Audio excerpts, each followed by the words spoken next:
Remember this is what we wanted. Remember this is what we said. To never be heard or seen from again, again, again, again. Remember this is what we wanted. Remember this is what we said. To never be heard or seen from again, again, again, again.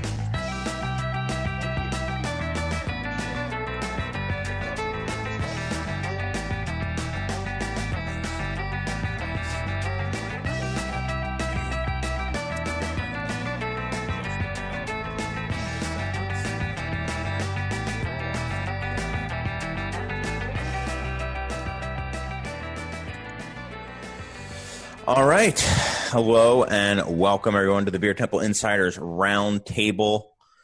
This is your host, Chris Quinn. I'm still getting used to the reset after my, oh boy, I think it was quite the hiatus. It was supposed to be a nice little vacation, a nice little COVID staycation, but that kind of never ended. So here we are, and we've brought it back. So thanks everyone for tuning in or watching us once again.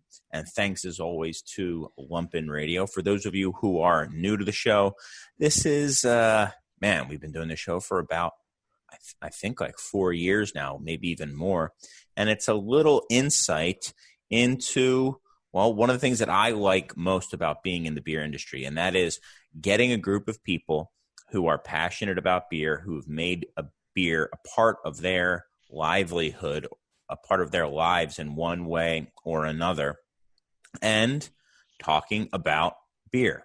So with that, I'll get to my guests. I'm excited. There's some fun stuff to talk about, some late breaking news. Good thing, because otherwise it's a slow news day. So I really don't know what else I would be doing. But we go by some things have not changed. You know, some things on the show have, some things haven't. But one thing that hasn't is we introduce our guests in order of seniority, that being how many times they've been on the show. Boy, I do not know who is it you, Josh? Are you the senior member of the show? I think you might be. Mr. Josh Noel. 11th time on the show is my guess. Whoa. Maybe 9th. I don't know. All right. Maybe well, that's 8th. A lot. Something like that. Well, how are you? What's new with you, man? It's been a while since you've been on the show. It's been a while. It's been a while since everything. Nice, proper glassware there. Looks like it is also clean. Yeah. That is craft beer clean right there. Well done. Everything's good. You know, just dealing with same stuff we're all dealing with. Mm-hmm.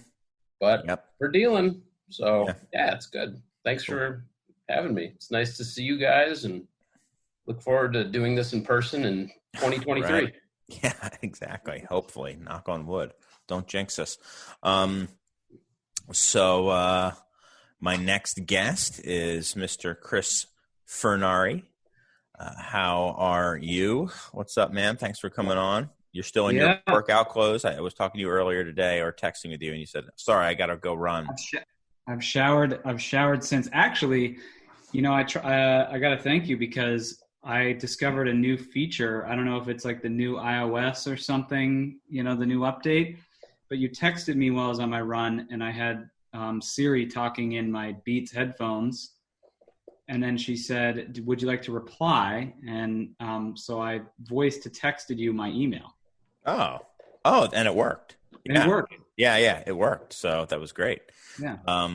I discovered that feature last week when I was in my car, and my phone was connected to Bluetooth, and all of a sudden in Siri's the Irish accent that I have it turned on to just for no good reason, just with no warning, just started saying over the car's sound system a completely expletive-ridden, filthy text from a friend of mine, and I was like, wow, I got to turn that off, because that could have been really, really bad if I wasn't alone in this car right now. So it was very funny. I was glad that it happened, just because it was hysterical to hear it. But yeah, I guess that's a new feature that is going to get people in a lot of trouble, I think. Or if you're not a degenerate,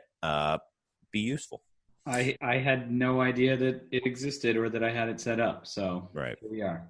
Cool. Well, thanks for coming on. And then we have you're a new guest, are you? Wait, have you been on before, Alexi? I'm we just say long-time listener, first-time caller here. Whoa. Okay. So here's the deal. We have a first-time guest, Alexi.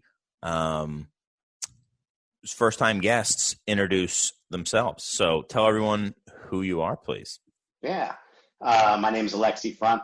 I've been in the beverage industry for a little over 10 years now. I've worked at most notably a really well-known beer bar here in Chicago called Local Option. I think we'll be probably getting into some of the memories from that place and from that era of beer today, which I'm excited about.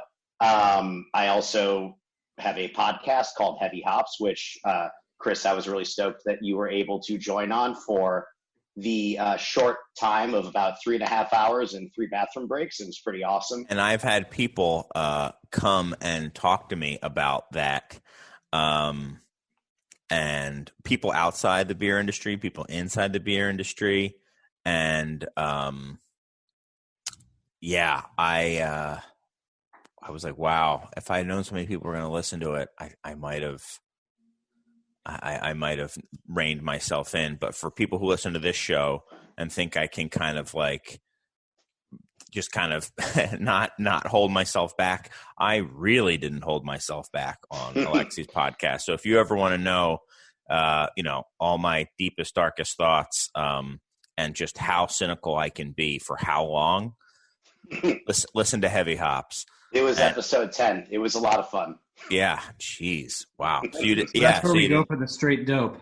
Right? Yeah, absolutely. If you like, there's a ton about the music industry in that podcast as well. It does touch on a lot of aspects of culture that myself and my colleague Sam find very interesting. So go check it out if that's your thing.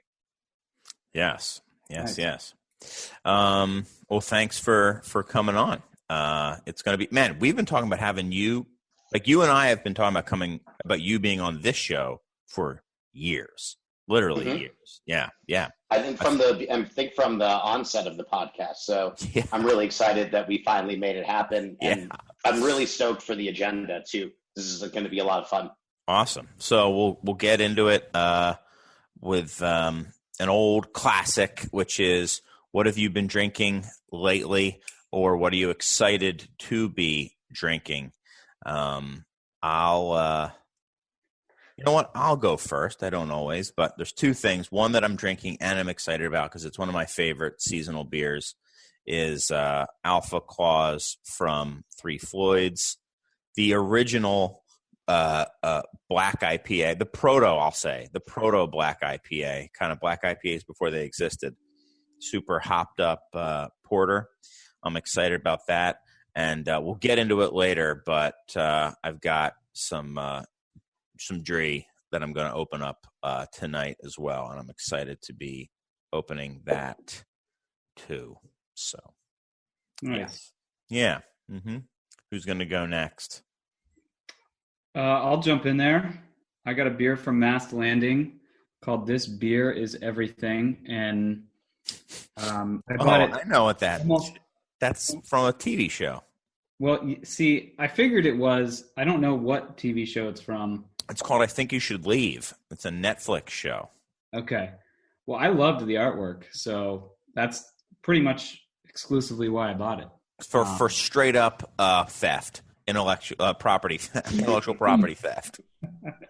Parody law, right? I suppose. So yeah, that's it's a double IPA, double dry hop, double IPA. It's okay. It's not my favorite beer that I've ever had, but I like the can. Okay. So you were excited to drink it because of the can. Got it. Well, and I typically like Mast Landing stuff. So I've had a number of good experiences with their hoppy beers, and I said, hey, this will probably be good too. It's not my favorite of theirs, but it's good. Yeah. Cool. Chris, can we talk about IP theft at some point in tonight's episode, just for a little bit? Sure, I'd love to. Yeah, actually, I had that in my notes for our notes to bring up as a topic. So I'm glad this came up. We've talked about it in the past, but I want to present a counterpoint. Cool. I'm down. I'm down. By the way, if you can really get me going on that, so we'll see. If you think IP theft is bad in craft beer, wait until you see what's going on in cannabis. Yeah, I think IP theft is actually awesome in craft beer, and everyone needs to take the pine cone out of their butt on the subject. That's where I come from. I think if it's done cleverly and funnily, not a word, but you get my point. From the writer guy. And it's some small brewery, and it's, a 50 barrel batch, or probably even less. Probably, let's say it's some 15 barrel batch of beer that's probably never going to be made much again. Who cares? Just laugh at the joke, man. That you don't have to get all upset about everything. Craft beer Twitter. Sure. Yeah. That's where I come in. Man, do we want to? Are we going? Should we just go right into it? I mean, you haven't even talked about what beer you drink. Oh well, the beer I've been enjoying lately is called bourbon. County. Actually, this year's Bourbon County is it's a strong lineup. I think they've fallen into a pretty heavy malaise in the last few years, and this year is strong. Even the ones I didn't personally want to drink a lot of, because it's not so much my thing, I think are well done. I think that I don't think there's a loser in the bunch. So a tip of the cap to them this year. Are you only saying that because you were able to get free bottles this year? No, I call them as I see them. As far as the beer that I don't know. Did they send you beer this year? They did. I was part of the media tasting this year. They invited me back in. You're back. And look at it, and it's already paying dividends for them. That's right. Yep. They sent me all the beers. And you want a good review? Just $5,000, and I liked all the beers. What can I say? No. They. If you look at the other coverage thus far, you'll see that some other beer writers agree. So I think it's safe to say that there's a growing consensus that it's a good year for Goose Island's Bourbon County, no matter how you slice it. And I am glad they did not invite me to the media tasting last year, which I wrote about and still found a way to review the beers. You can Google that one if you want. But I was glad they invited me back. I think it's just, I don't know, better that way for everyone, I think. And tasted them with an open mind and a good year. Favorites, come on. What are the favorites? Oh, from that crop? What are the ones that I should be getting extras so I can flip? Boy, I really like the one made with tea and honey, believe it or not. Oh, yeah? I think it's going to be really polarizing, but I really quite enjoyed that. Okay. The one of the barrel ones, I think it's Birthday Bourbon County. That's going to be hot with the nerds. Get a lot of that. The nerds are going to want that. Okay. And then I liked the tea one. Oh, and the coffee maple one was good because it's not too sweet. And this is really where I'll underscore where I think Goose has righted the ship. They've gone way too sweet with these beers in the last few years. To me, I think they're just me too. Wildly out of balance and sweet and slick and chocolatey and bleh. And the coffee maple one, which is called Special Number 4, to me was kind of the real test case. Which I was worried. I'm worried about that one. I was too. And the maple is really in a very, very supporting role, to the point where I think some people will complain, bro, not enough maple. Exactly. But to me, bro, the coffee is doing the heavy lifting. It's good. I'll be curious. I'd love to hear your thoughts on it, Chris. But okay. You haven't tried it yet? No, I haven't tried it. Yeah. I haven't tried it ahead of time for the past couple of years. Should you read into that? Yeah, you can read into it. I just when you're surrounded by beer all the time, this year's Bourbon County is I'll get it. I don't need to. I wouldn't review it anyway, So and my opinion I don't think matters. Maybe it matters to somebody, but like I don't care enough to do it. We'll see when it comes out, and I'll taste it. I don't even think I tasted all of them last year. Maybe I did, maybe I didn't. It's just it doesn't hold the same interest for me anymore. But if it's turning and changing, then that original, I mean, I could be, or the coffee oatmeal stout, or the two that I think I could get behind and like buy a couple of them if they're available on the black market. It's the only way I've decided. It's the only way I'm buying beer now. I'm only going to buy beer on the gray or black market, or bourbon, or sneakers, or anything if possible. You have a dealer? Pretty hipster. Yeah. I don't go through retail. I only want to do it via message boards because I think that's really just the way that it was intended. We have to get rid of the illicit market for beer. It's really eroding the integrity of the business. I want to get rid of the illicit market. I want it to just be an illicit market for things. I want hype to to dictate price, and for things to be created to be hyped. So. There's actually a good thing about hype creating a price means that a lot of mediocre stuff attracts a lot of attention, which leaves a lot of good stuff at not a reasonable brewed a price second batch for people who don't follow hype. True, but I don't think it's actually working that way. I don't think in practice it's actually working that way. Another argument another thing I've talked about many times before on the show. I've been told I'm wrong, but now I'm being proven right. The amount of stylistic variation is just dwindling. It's starting to come back finally, but especially within the IPA category, right? Yeah, I mean, especially with the variation of the same 3 hops used in the same 7% beer that every brewery is making. Absolutely. Yeah.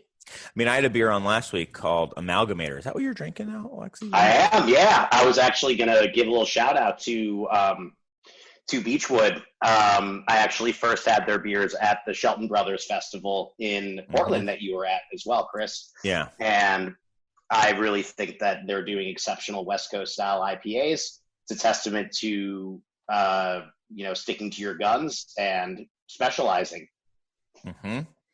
Yeah. At that, to answer your earlier question, I do enjoy these packaged beers that Be United's been putting out in cans, and my wife and I have both been enjoying the Dul Tev from Dodola in 4-pack cans. Phenomenal stuff. Yeah, absolutely. Yeah, that stuff's amazing as well. But what I was going to say is it's funny when that Amalgamator came in once last year and now this year, some people are trying it and just like they're surprised that like a good West Coast IPA is really awesome. And I'm trying to say to them, well, yeah, I mean, I'm sure a good brewery making one batch of West Coast IPA a year will be fine. But if you have somebody who's been making it and specializing it for 10 years or however many years on the West Coast, it's going to be really good, and it's a good style of beer. And we've been killing it with that beer, and people have been loving it. And I've been getting, texts, people just being like, wow, this beer is awesome, which I do not normally get that sort of text from people. So that to me it's frustrating because I think there are so many beers and styles of beer out there that people just aren't interested in trying because it's not one of the 4 or 5 kind of styles that they think, all good beer kind of fits in that kind of in there. But do you have now, Chris? Sorry, what's that? Do you have that in the store right now in cans? Amalgamator, yeah. Before I got it, yeah. I think it takes a good curator. It takes a trust in the retailer or the establishment in order to get people to try these things out. I think Amalgamator, it's not 100% West Coast IPA that I remember from maybe like 2008 or 2009 with the use of Mosaic, but it's definitely dank and resinous and citrusy. It's a modern one. I think it's a modern West Coast, but I think it's definitely West Coast. Like I had a Port Mongo the other day. Sucker was bitter, man. That sucker was bitter.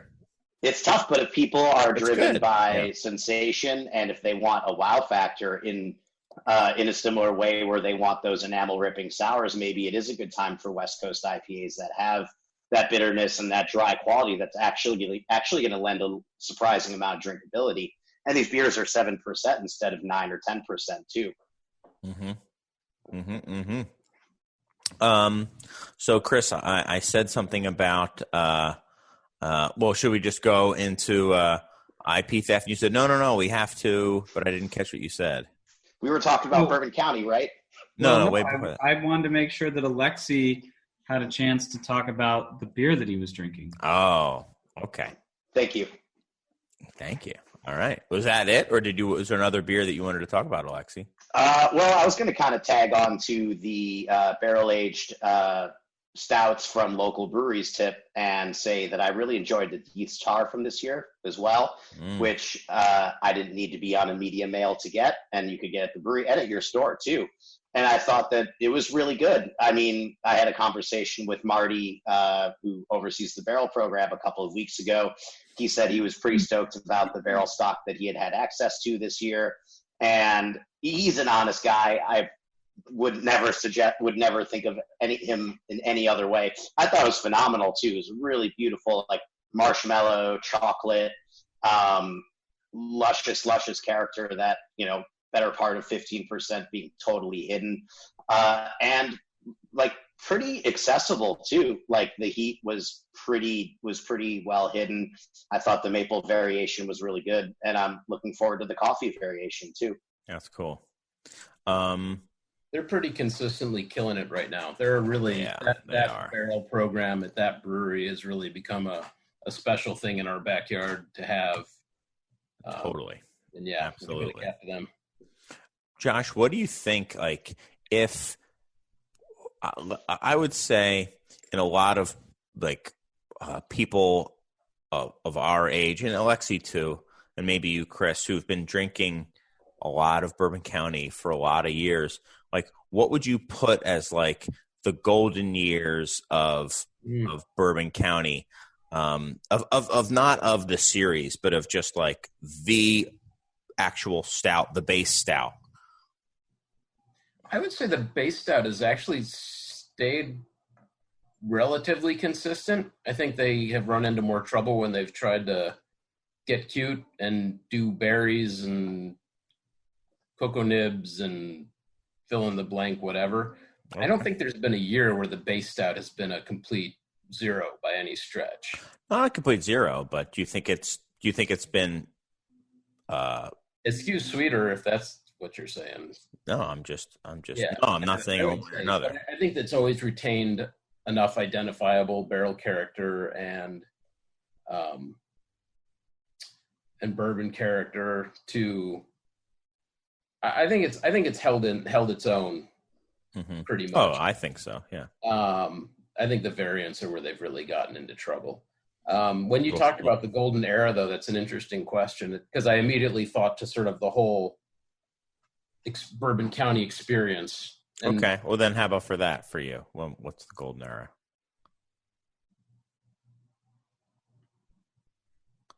I think I know.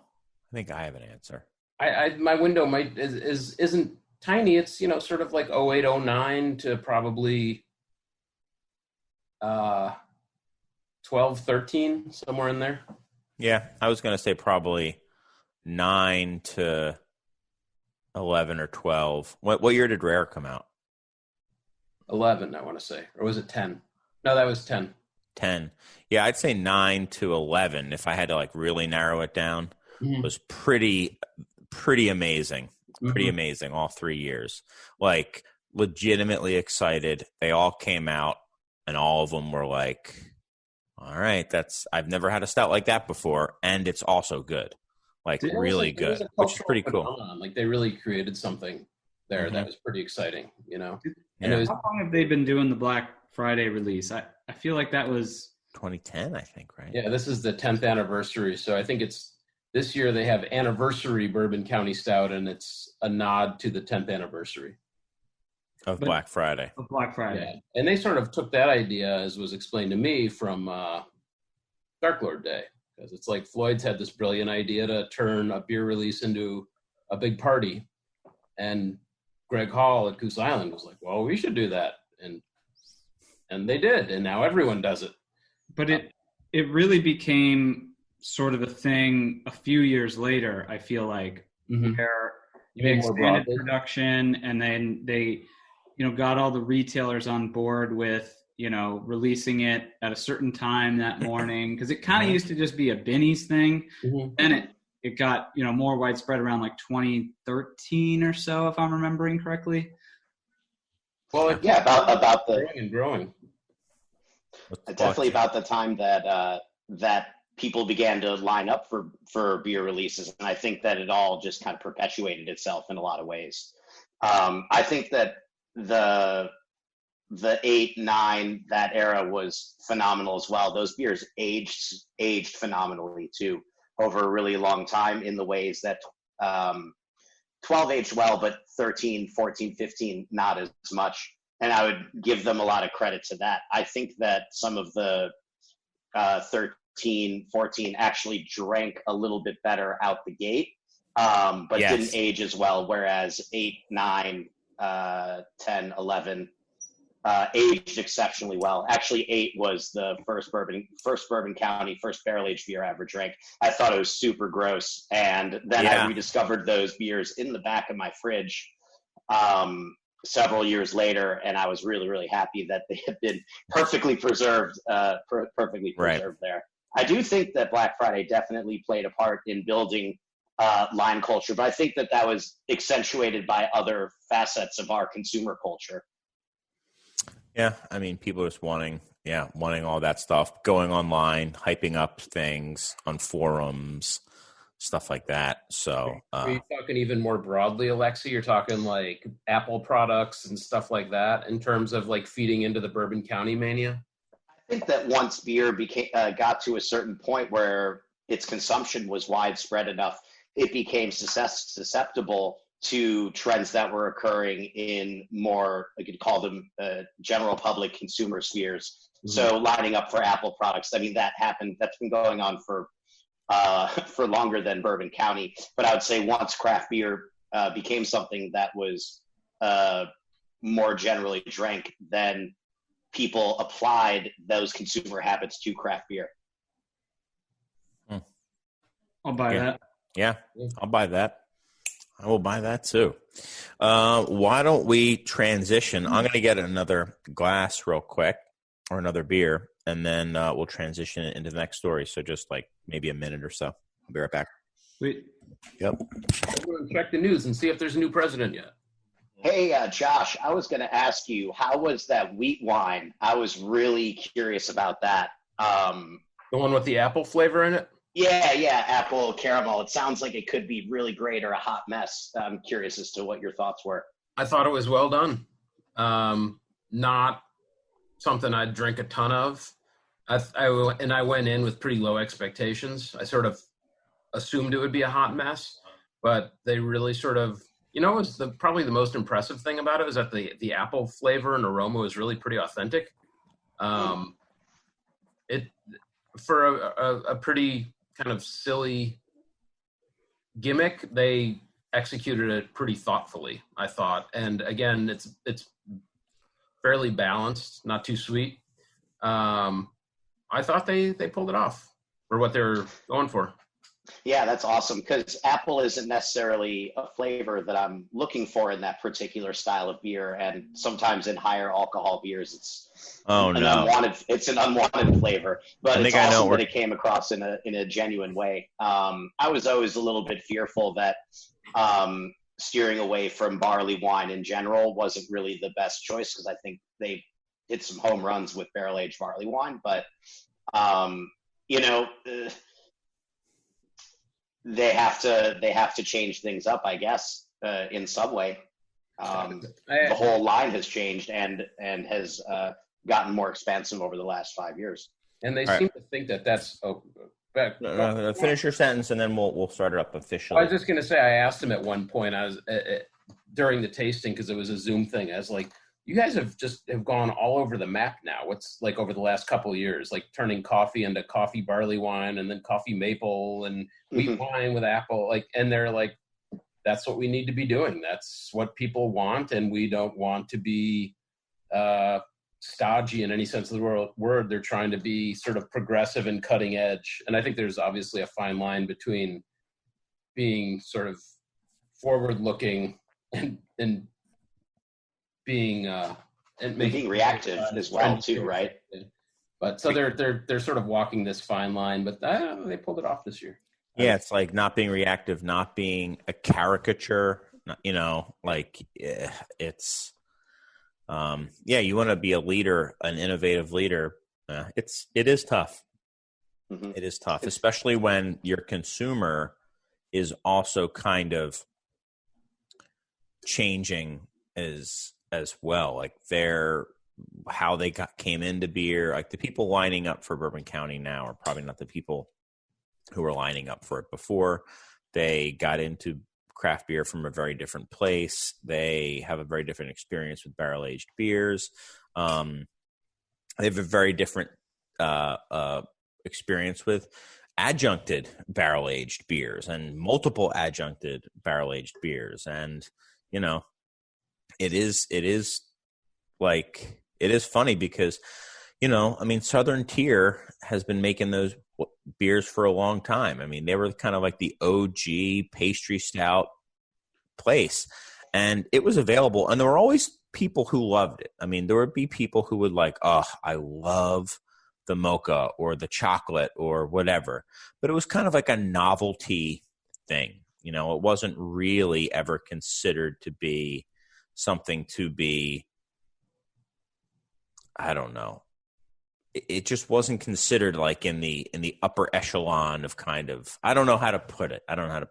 But then that's changed now, where the best versions of that are like the most sought after beers in among the most hardcore seekers of hard to get craft beer. It's those like, adjuncted, whatever it is, it's adjuncted. I mean, I don't think there's a beer that doesn't have an adjunct in it that's probably even anywhere close.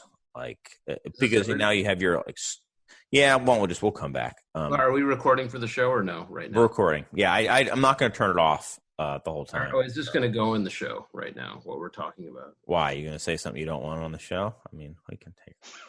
Well, I can just not name names, but there's a guy I work with who's big. Don't name names. Yeah. I wanted to name names because I wanted your opinion on this beer, but it's so a guy I work with is pretty big into the trading scene, and he told me that there was this maple stout that recently came out as a collaboration between two breweries. He said it was a cloying disaster, and that there was a lot of pushback in those circles, which I thought those circles were very into those adjuncty beers and the beers that are wildly out of balance and sweet. But he said this beer pissed everyone off because it was so sweet that now there's this like beginning of backlash against the adjuncty stuff in those circles, and people are now. And then you've got what's the side project doing, like BBT, which God bless them for really focused talking about like base beer and meeting oak, and like that's all you need, so it seems, just sort of reading between the lines, it sounds like the conversation is maybe starting to pivot just a touch away from like more sugar, more adjuncts is good, and head back to a more. You still have those slushy beers. You still have, yeah. Oh yeah, no, I'm saying, and not that things have changed completely, but just that the conversation is starting to take on a little more nuance.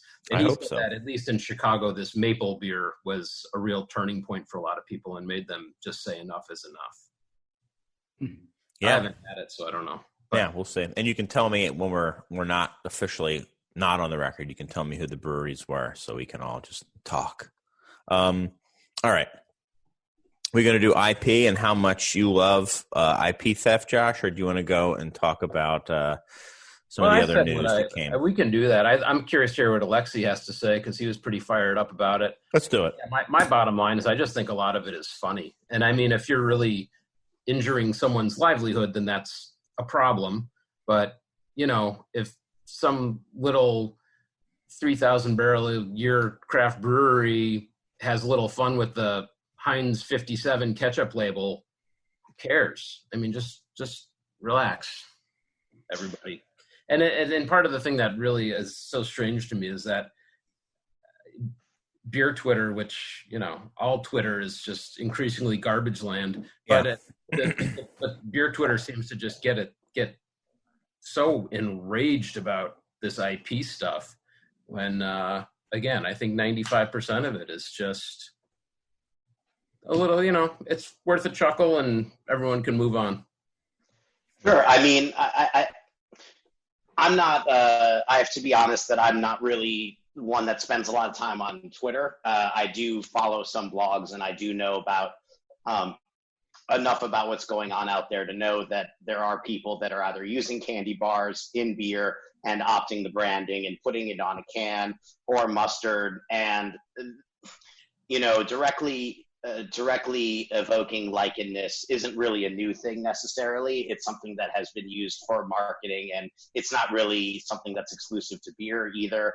I'm just kind of, the curiosity that I have with it is more about the larger brands protecting their marks, and I'm kind of curious as to how they view this in the sense of, if you look at it, and this is a smaller example, but a good one, and that is Stone protecting its mark in every way possible. Now, there's a huge distance between Stone and Nestle or Stone and Nabisco, but still, you have an example of brands that are seeking to protect their marks as much as possible. I was just kind of curious as to how a larger company would view this and why I haven't seen a great deal of attention put on those companies, or if these are batches that are so small that they become insignificant. But I think that's what it is.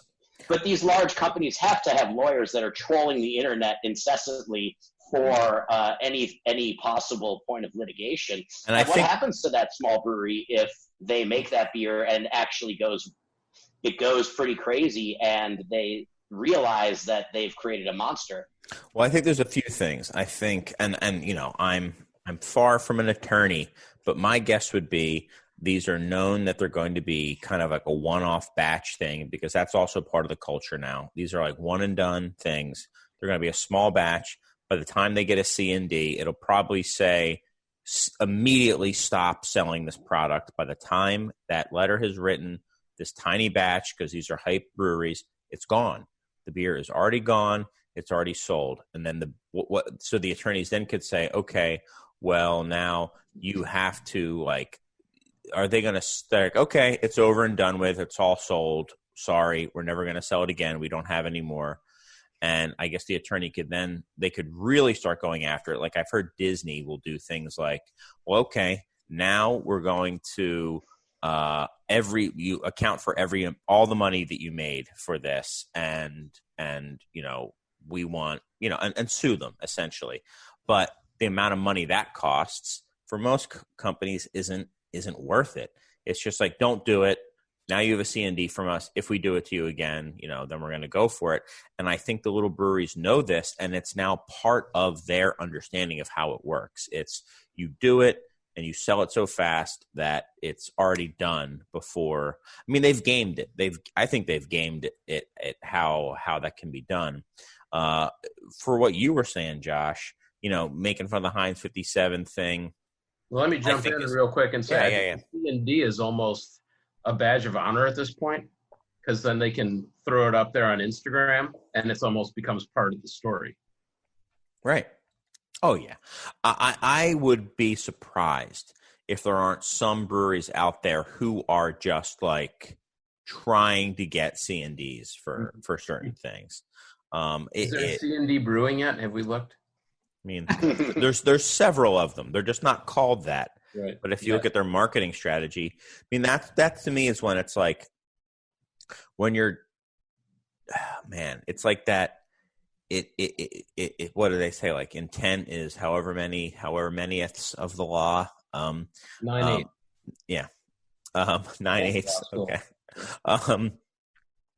I think that's it. Like, if you're going to have fun, that's fine. It's just, for me, frustrating.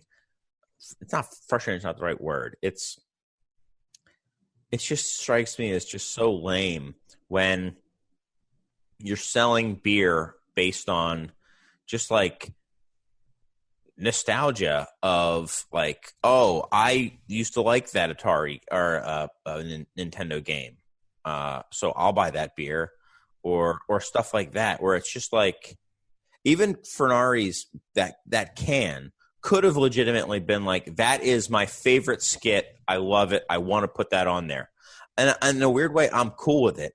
It's something where it's like, okay, well, which label are we going to rip off this time? Like, okay, Yeah. Cool. Take that font. Take this font. Like, and it is a system for many breweries. It's just like how they operate now. I mean, there are breweries where it's what they do is take a thing, rip off the name, rip off the label, and put it out. I think what you're trying to distinguish between are the companies who are, drawing inspiration from something, a Netflix show or whatever it is, and creatively deploying it in the artwork that they're creating for their beers, the labels for their beers, and then the companies that are, blatantly just ripping off an iconic brand for very specific reasons. They're trying to create the illusion that they've partnered in some way, or they have some affiliation with this brand, and they're selling off of the mark. And you look at examples where there are companies that have partnered legitimately with brands like, what was it, Oscar Blues and French's Mustard or whatever. I think that's what they're going for, but they're missing the partnership part. Right. And so, I think everybody's probably fine with this. I have no idea what this scene if it exists, what it's supposed to mean. I don't know. I have no idea. I thought it was people who aren't listening or watching the video version of this. It's from the show. I think you should leave the boardroom scene where that weird old man with the long hair, that crazy old man guy. So anyway, this is an example of kind of doing it creatively. You're probably right. This is probably the one-off batch, and I don't know, maybe they will run into some issues. The flip side is that, maybe the creators of that show will say, hey, that was really cool that you used our, yeah. But when you go and rip off, I don't know, Twix or In-N-Out Burger or whatever. I think In-N-Out Burger was one. I don't know what other ones have been ripped off. I mean, that's blatant. You can't do that. You should have your own brand. And then there's other ones, and I don't know the intent. I don't know what's going on behind the scenes, but one that just looks on its face to be just really rubs me the wrong way was a collaboration between two New York breweries, both of them, craft breweries, pretty trendy, definitely marketing savvy. It was Other Half and the one that Pipeworks often collabs with. I can't remember right now, but they collabed on a German Pils, and they took the Rathaus Pils label, which is a very cartoonish label, the same thing, but instead of a girl, they made it one of the brewers. They had the Pils say the same thing, different color pattern, but the same, like a couple different bright colors, same font and stuff like that. For Rathaus Pils, which I'm sure was also maybe like, oh, we want to make a beer like this because we love it. But Rathaus Pils also has this like a little bit of like a cult status in New York. It's by far their biggest U.S. market. They're not a huge company by any means. I mean, they're a big brewery, but they're not massive. They're a privately owned, I believe, German company. And those other two breweries are like savvy enough. And it's like, man, you're selling this in a market this other beer is available in, and you could have made a German Pils, but you're selling it based on that mark, and it's going to be in and out, and it's just not, unless they had like talked to Rothaus and been like, is this cool if we do this? And they're like, yeah, that's cool. Thanks, man. That's really awesome. You're doing it, which maybe they did. But unless they did that, it's just like, man, that is just not cool. It's not cool to do that sort of stuff. And I don't know. I think I just have a pine cone up my ass, Josh, like you were saying. Well, goes back to, what about intent? I mean, what if it is a one-off, and what if it is homage, and what if it leads to a bunch of conversations in the tap rooms, like, customer comes in, oh, what's this? And then they say, oh, well, this is, the label's inspired by this other beer that we really love and inspires us, and you should check it out. Fair enough. Sure, there's definitely value to the perspective that this can then lead someone towards the original with something like Rothaus, or with niche products as well too. I think ultimately, if I were to develop a brand, and if it were to be something that stayed in my family, or if it were to carry something unique and very sentimental, and if I were to see someone taking my brand and lifting the likeness and doing something with it, and if I had spent all that time and effort to preserving it, I don't know. I don't think I would feel all that positively about it, and I don't think I would see it in the light of it being all that funny, unless there was, as Chris mentioned, a bit of consent in the relationship. Sure. Which, hey, maybe that had happened, but I just, things like that kind of rub me the wrong way. But I guess there was a local example here. I think you probably know this well, and if I'm get the details wrong, let me know, Chris Quinn. But Mars did its Chug Life. Is that Chug Life? Big time. An homage to the most ripped off brand in all of beer, and quite possibly the greatest brand in all of beer, Miller High Life. And Mars did it in this sort of thoughtful, classy way, I feel like, where it really was pretty clearly homage rather than ripping it off. And as what the story was told to me, is that the Miller Coors folks were basically okay with it because the homage factor came through. I mean, in terms of anyone who looks at the label knows what it is and what it's referencing, but the fact that it was also done with respect also came through, and Miller, as a result, sort of tipped their cap to it. Sent them a case of beer. Yeah, in fact, so High Life with a note on it. It can be done well, and it can be done tackily. Sure. And that's a good point to bring up. Back to intent. Right. But if Chug Life became a big flagship that they started to grow their brewery around, that would have to stop. I bet you at some point High Life would say, that's cool, but you have to stop. And that's fair. Which is fair, I think. Yeah. I think more than fair. All right.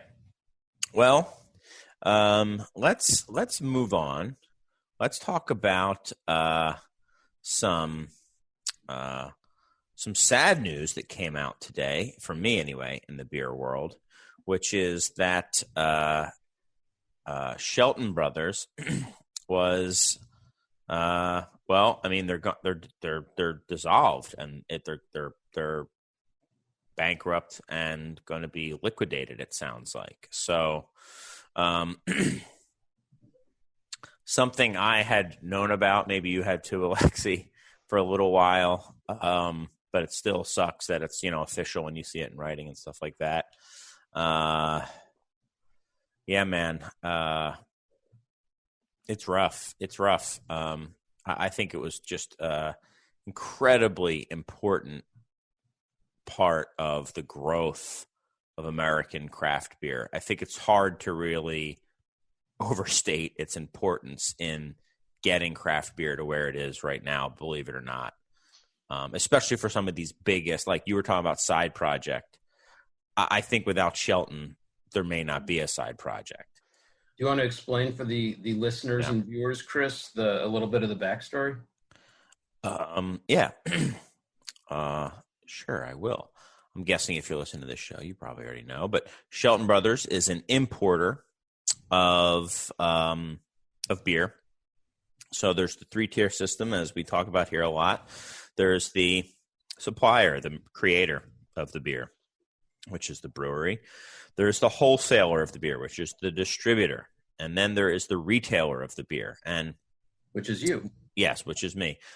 Which is a store or a bar or a restaurant. And more those areas are being graded, but that's generally what's called the 3-tier system, and it's mandated by law in most cases. But there's this weird little 4th tier, which is the importer. So a distributor can import directly, as there is a couple distributors, at least one distributor here in Chicago that does.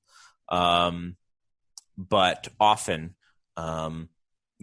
breweries from abroad will go with an importer who will essentially represent them in a country, and they will have a portfolio that they will go around to multiple distributors around the country and say, do you want to sign a deal with us? And now you have rights to our book. So it's like a distributor for distributors in a way. And it's very much like a distributor among distributors, because Shelton also kind of pioneered the idea that, hey, we can also do this for non-foreign beers. And they started doing distribution for not just beers not made in America, but also, well, Jolly Pumpkin, very famously. I had an interview with Ron Jeffries of Jolly Pumpkin back at Shelton Fest in LA, when it was in LA or Long Beach. Right by Beechwood. And he said Shelton Brothers saved his company because of the distribution footprint that he was able to kind of do with them. So they, COVID, I think, crushed them. And they, were hurting. And then for people here in the industry in Chicago have known that for years, they have been in a lawsuit. They've been in multiple lawsuits. The Sheltons, it's part of the problem, right? Seem to always Dan be is very litigious. Very litigious, or people are very litigious about him and his dealings. Dan Shelton, the operator of Shelton Brothers. And I've heard of multiple lawsuits in multiple states and stuff like that. There was at least 2 that I knew of in here in Chicago, and one of them, I think it was like, it can go no further. You've lost. Pay us $2 million. And I think Dan Shelton at that point moved to Germany, as I was told. So, I think that happened, and that was happening while COVID was happening. Now, that lawsuit had been going on for, oh my gosh, a long time. And the funny thing is, so they were, Shelton Brothers was under one distributor here, Windy City, which just consolidated. And then they then left and went to this, to River North. Windy City sued them. Then Beer Temple opened. And then shortly after Shelton Brothers left, River North. And River North sued them. And River North consolidated with Lakeshore, which is one of the 2 main houses left that we talked about last week. And it finally went through. So, they had to pay them money. They didn't, I guess, leave on the right terms. And, that's one of the things in distribution is that you're locked in, baby. I mean, they've got you. So Shelton Brothers is as we know it, is bankrupt. I mean, maybe it will continue on in some form. But there is, I think, a lot of meat on the bone of this story to talk about because there's so many ramifications for people who are passionate about that corner of craft beer. And so the big question is what happens to those brands, right? You have a sense of that? I have no sense of that. And I've been so busy, I haven't even reached out to anybody at these breweries, even to be like, boy, man, I'm sorry. Yeah, I mean, I would be pretty shocked if B United had not approached brands because this had been a known item for a very long time. B United's another importer, yeah. And B United's also specifically an importer that works with breweries from a lot of different countries. Whereas if you look at a company like Artisanal, their portfolio expands to about 4 or 5 different countries. Global and D&V are basically 1 or 2 countries. Shelton Brothers is, 20 plus countries. I looked at their inventory today, which you can still find on their website. There were 72 breweries in that portfolio, and 26 cideries or meaderies, and about 400 different SKUs. So there's quite a substantial amount of inventory there, and a lot of product from a lot of different people. And I think the United's pretty well suited to pick up some of that product based on how they do business and how they're doing and what their innovation too. At the top of the show, I was talking about. I was alluding to their tank program. Their facility in Connecticut, their packaging stateside. I think all that stuff is awesome.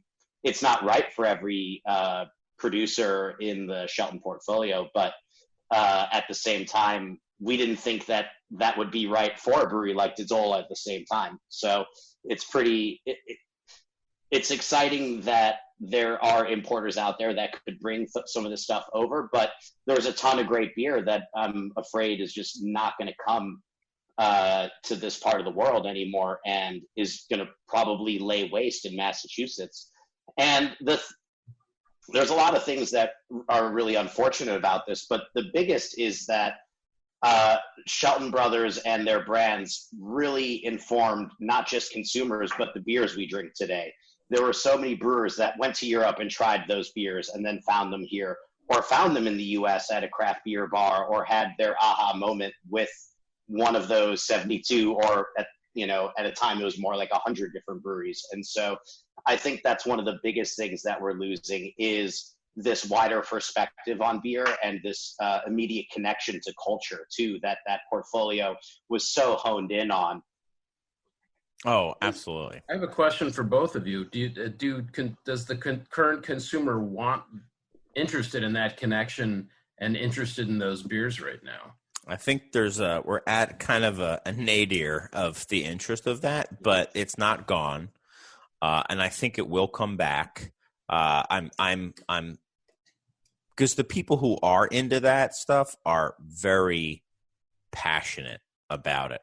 I mean, there are still certain bizarre beer to guards that when we get it in, it's like, oh wow, that case lasted half a day. And it's, so they're there and they're like, whoa, okay, that's here. Well, I don't know when I'm going to see it again. I guess I'll just buy everything. And they just, take it all. So those people are still there, and they're very much not those beers are for them to drink. Those are not and if it's for anyone else, it's as a gift, like a surprise gift. Like, look what I found, man. Here you go. You can have one of these beers. So it's a different type of consumer, not better or worse, just different. And so I think the fact that it's not currently exceptionally popular is not good for these breweries getting picked up. And once they're not picked up, then you got to do the legwork of going over to Europe or wherever they are and finding them. And that's one thing that Shelton Brothers did too well was finding these esoteric little breweries in every corner of the world and signing them to an import deal. I mean, that was their book was a hot mess. I mean, yeah. They were the original shoe collectors, weren't they, Chris? Right. Yeah, they were. And I think that there's a couple of things that can happen that can turn this around. And one of them is representation. I think that what we're talking about that happened in Chicago, Chris, was probably like a real exaggerated example of what may have happened in other states. If we're talking about 4 different wholesalers in the state of Illinois from 2009 until 2020. And that creates a huge problem for buyers such as yourself, or when I was a buyer too, is that there were times where there'd be gaps in the portfolio, or when product would be available, a ton of communication that maybe a less astute buyer would be less inclined to jump through the hoops to accomplish. And that then has effects down the line to consumers. And I think that the representation aspect of someone like Ron Extract leaving Chicago, and he was a major part of what built Shelton Brothers in Chicago. Yes.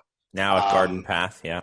Yeah, and I think that having someone who can be an evangelist for these brands can make a huge difference, because ultimately we're talking about high-end product. Chris, you sell high-end product too.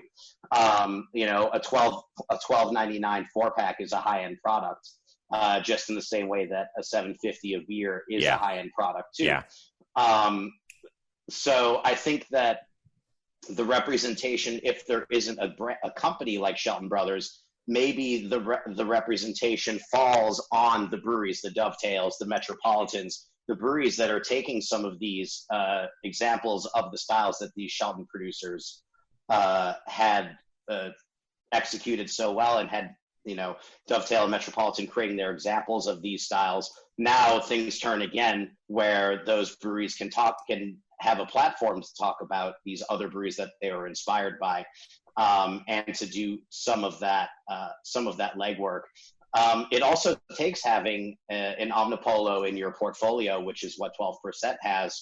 And so maybe it's a matter of someone picking up that brand that can have resonance in the U.S., and then allowing that to be an anchor for other brands. Certainly whoever picks up Cantillon, they're not going to sell, you know, thousands and thousands and thousands of cases in every state, but they will garner attention. That is like the most cachet, maybe the most cachet brand in the world. I mean, it may be even just in terms of pure cachet. It's probably number one, right? It's what you do with that. And who else do you bring with that? Do you bring De La Seine? Do you bring other Belgian producers? Are you an importer in New York that can now bring in, maybe it makes sense to bring in True du Diable or the Three Musketeers or Brasserie Dunham or these other Canadian breweries that are part of that portfolio. So it could get split up. It's crazy. But I think that there is a market. There's people that are interested in beer, and they're willing to pay money for it. And I think that it comes down to people speaking up about it, and for people to actually represent it in some way, and to give it some credence. Yeah, I think for me, I mean, obviously, you know, there's gonna be some importer who's interested in some amount of these brands, you know, whether it's all or a handful or whatever. There are plenty of other importers out there. I think the big question for me, and, you know, I'm just not super well versed on how importer arrangements work. You know, is it going to be like a distributor arrangement where there's some sort of franchise type of clause, or not? You know, like, are they going to? Shelton stuff is all handshake, man. I really do, which makes it even more difficult. Yeah. So, I mean, then you have this situation where, you know, like, who's the arbiter of ranking these brands in terms of value? You know, I think beer geeks can sit there and say, well, clearly De La Seine and Cantillon. And let's not forget that Shelton Brothers was the importer who brought West Fletcherin into the U.S. Many years ago. And I remember when that was like a super big deal. I bet if you told like consumers now that some rare Belgian beer, Abbey beer was coming in, they'd be like, whatever, Whatever. Like, Yep. but that was a big deal back in like 2012 or whenever that happened. Well, it was because it was the number one ranked beer in the world at the time. It was all. But people used to. I went to Belgium and I brought a bunch of bottles back. Like I remember people used to do that. Yeah. Some shop that was illegally selling it in Belgium. Yeah. That's what everyone did. But that has value, right? Like that's the type of thing that I would imagine you should assign or ascribe some value to. But I don't know if that exists if these are handshake deals and, if some importer would say this is worth, I'll buy the inventory and I'll pay whatever for the right to have the entire US. And then what sorts of arrangements do those importers have with distributors? Because they all have different distribution networks. So they're going to have to unwind existing ones or keep them and move them. Their distributors are going to want them. So it's kind of a mess. But look, the bottom line is a lot of these brands are going to be coveted by a lot of people. So I would imagine that they'll still continue to be distributed in some way by some importer who finds a way to figure it out. I hope so. Maybe 12%, who's gotten really out of the importing game, it seems like. But Be United, I think, is an excellent call, Alexi. And then there's others out there as well. But for people who may not know out there, like kind of the cultural significance, I would love to just take a few minutes and just talk about like some of what this Shelton Brothers, the breweries that Shelton Brothers have brought to the United States have kind of meant for beer. Obviously, there's Cantillon. I would say Shelton Brothers has and Cantillon and Drie Fontaine have really created the sour, and Jolly Pumpkin have created the sour beer market in the United States. So Sequench, I think you could probably trace all the way back to these crazy esoteric sour beers that Shelton Brothers was the first one to really push. Now there were others as well, other importers doing it, but the first to really capture this kind of romance or mystique were those guys, were those heavy hitter lambic breweries, and then you had the wild breweries and stuff like that. I would say the rustic farmhouse ale. We had Mike Shalau on last week, who does Is-Was Brewing. We've had people from Jolly Pumpkin on. Sean Hill from Hill Farmstead, without the beers coming from Blaugy and Thierry and Fantôme. I mean, Fantôme is a direct, almost like causal brewery for places like that I just mentioned. I mean that tart saison it should be called like the Fantôme style saison, because that was the first one that was like doing anything like that, intentionally or not. But he would have magic in a bottle sometimes when he would get it right. And the other option was Saison DuPont, which is not what is inspiring Hill Farmstead. It was Blaugy, it was Fantôme, it was Thierry. Those were all Shelton products, every single one of them. And now you're talking about like some of the most like cached breweries of a certain era, and then start talking about hype, start talking about marketing and branding. And then you have Mikkeller. I mean, like the king of all time of that, I still think. Also a Shelton Brothers beer. I mean, the influence that Mikkeller has had far outweighs the amount of beer that brewery has ever sold in the United States. I mean, like multiplier. I mean, you could look at a beer shelf 10 years ago, and I think Mikkeller would still stand up today, even back then, where probably hardly any other brewery would be able to. But like they were so far ahead of just branding and also just like rapid new. I mean, those are the first ones that I know of that was doing that, Alexi, that like just like rapid fire new stuff. Now we have this. That's become the norm with like eye-catching graphics on the labels and stuff like that. Doing lots of collabs, lots of novelty things, putting crazy stuff into beer. All that was Mikkeller was doing it before anybody else, even before Omnipollo. Yeah, but that's what they write about in the Good Beer Hunting piece that Kate wrote, was that Mikkeller was part of that portfolio, and then they opened their brewery in San Diego and said, "Yeah, sorry, see you later." Sorry, not sorry. Yeah, I mean, this is an important. This whole conversation's like a really nice sort of obituary, and puts it in a really important context. Mm-hmm. But then there's where are we now and where is it going? And has that business model sort of just been left behind by local and hazy, and Mikkeller literally evolved out of it, as explained in that article Chris referenced. It's a different era now.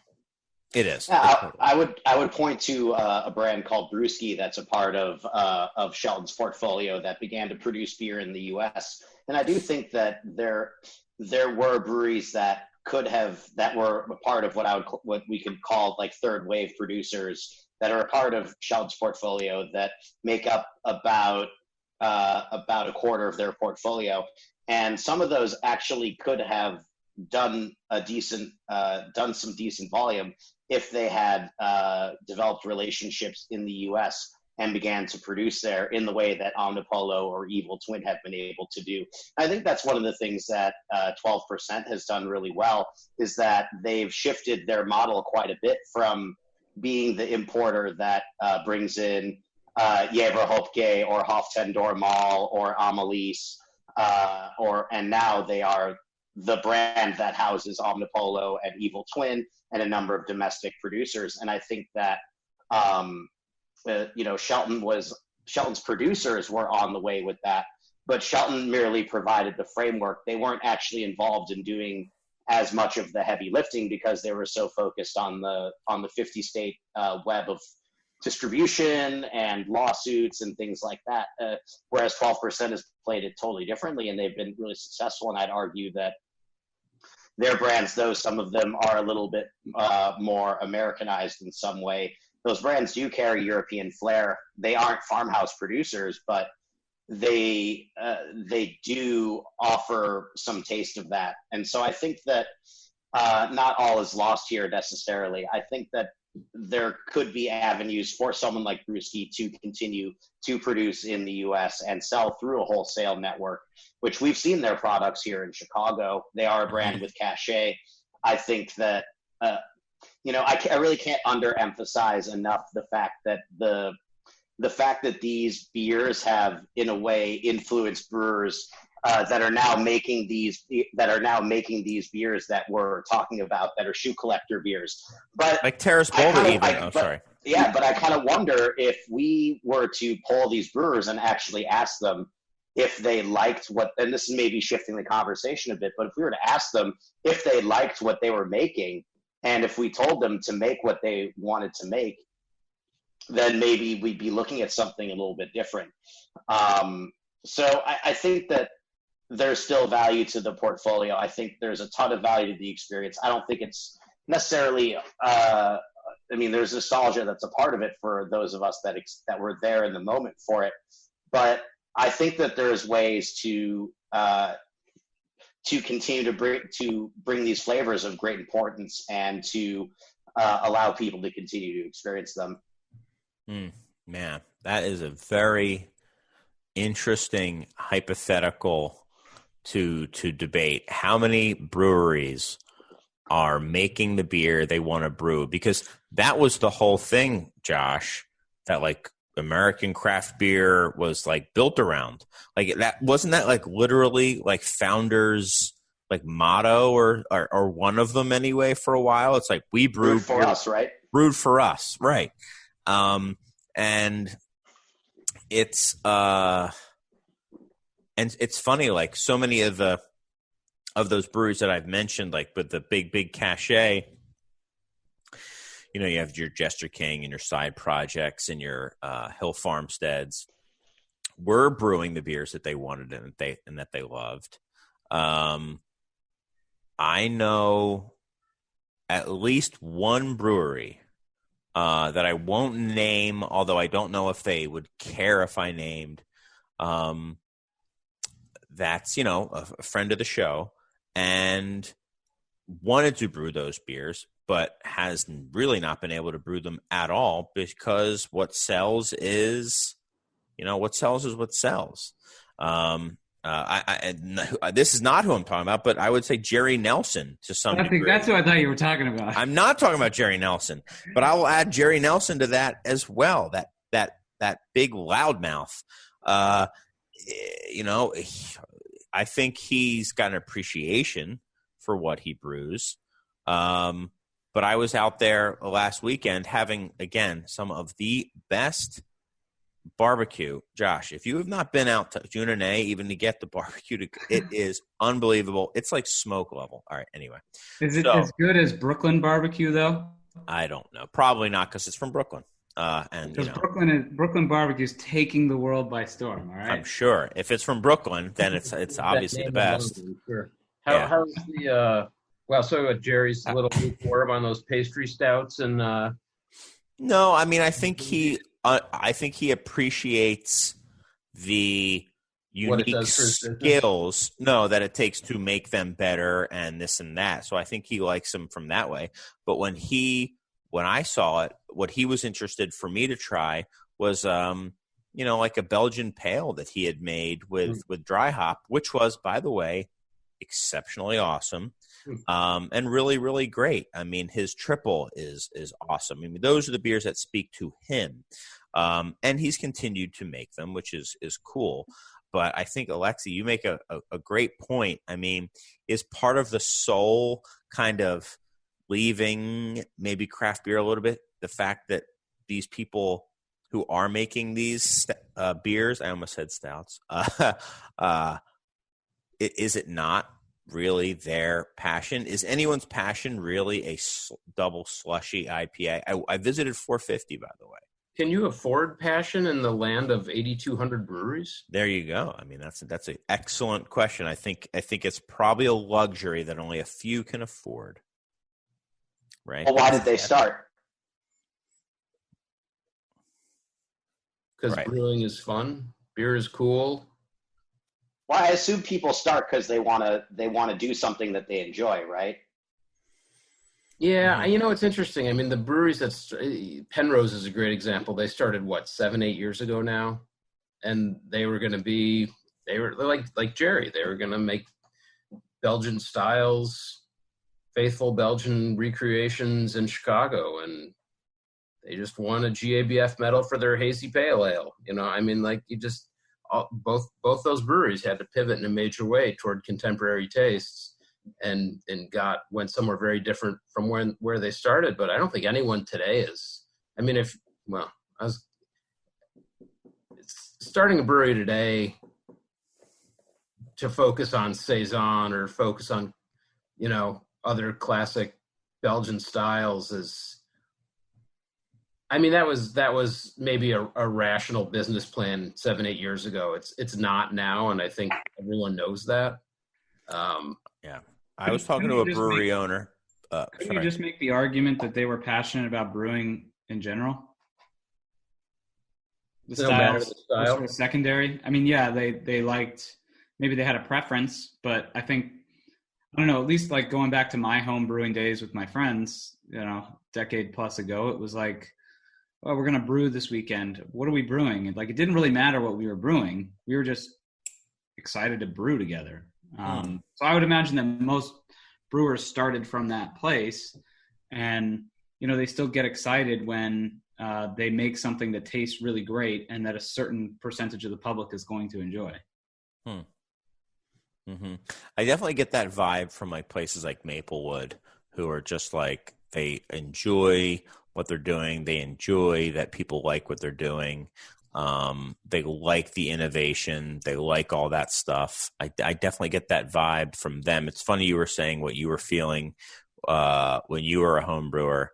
It just shows what just like a total piece of garbage I am, because that's not at all how I was. I was like, these are the styles that I cannot get. This is what I want to brew. I'm going to brew a special bitter because I'm a jerk, and that's what I would brew. And then my second batch was a dunkel, because I'm just a weirdo. So maybe I'm just not, to me, hours and hours of cleaning was not really fun, but it was worth it to be able to get a decent damn bitter that, because you couldn't get any of them. But you have a good point. I mean, I think everybody gets into it for different reasons. I'm sure it's a huge spectrum. I would say that the through line probably for the majority of brewers is that they fell in love with and I'm talking about the people that are making the beer, not the people that own the breweries. They fell in love with the process of producing an alcoholic liquid. I think there are definitely, beers that they prefer to make and that they prefer to drink, and that they, would love to see have more representation in the marketplace. But I don't know that they are less passionate about making, a new hazy IPA versus making a Pilsner or versus a Dunkel. I think that they probably find, some excitement in getting up and just brewing every day. I think you're probably right. And I also think that, there could be so many things. There's a few. I wonder if there's a difference in, the brewer-owned breweries, meaning like I am a home brewer, I'm opening a brewery, I'm going to do this, versus I want to open a brewery, first thing I have to do is hire a brewer.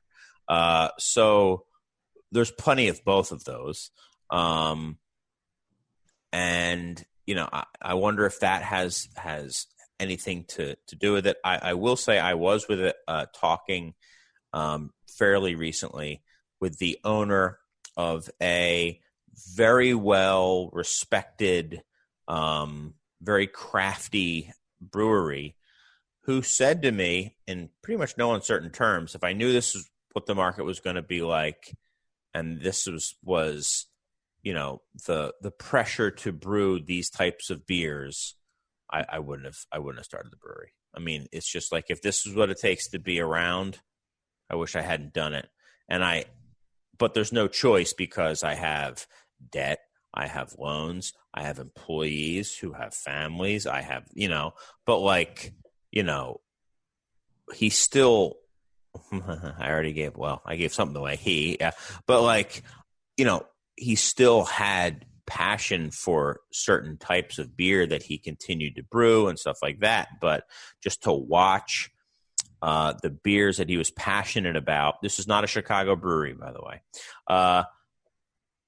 just lose, but become harder and harder to sell and make less and less and less of it. And then having to look at like these beers that he is passionate about, just not selling it, knowing he could make other stuff that would sell better. This is a person who's actually brewing every day, that owns the brewery? He was literally brewing when I was there. Okay. Yeah, I was going to say, because what you're saying kind of reminds me of some comments that I've heard from Tommy Arthur out in California at Lost Abbey. It's like, I think Tommy Arthur would love if all of his wonderful, amazing beers were more popular too. Yeah. But the market sort of demands that he sells, hard tea. Right. Right.